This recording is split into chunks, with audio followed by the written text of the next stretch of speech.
Dialog privind Găgăuzia.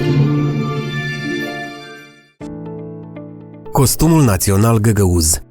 Costumul național este un element cheie al culturii și modului de viață al unui popor. Pentru găgăuzi, hainele naționale sunt o mândrie. Ele se deosebesc prin sobrietate, nuanțe întunecate, dar în același timp detalii sofisticate, brodate cu mare măestrie. Astăzi, costumul național găgăuz este purtat de către localnici la festivaluri și alte evenimente culturale. Straiele unui bărbat găgăuz sunt compuse dintr-o cămașă cu guler de tip tunică, pantaloni de croială largă, centură roșie lată și o pălărie cu floarea amplasată pe partea stângă. Costumul național al femeilor constă dintr-o cămașă din pânză țesută manual, o rochie și o batistă de nuanțe întunecate. La sărbători, femeia poartă și o floare roșie sau roz, care este fixată în colțul batistei, puțin sub nivelul ochilor. Un element aparte al costumelor naționale găgăuze sunt rochiile de mireasă. Până în anii 70 ai secolului trecut, rochia de mireasă era albastră, verde sau roșie. Astăzi, costumele naționale găgăuze cusute acum 100 de ani pot fi admirate în muzeul din satul Beșalma.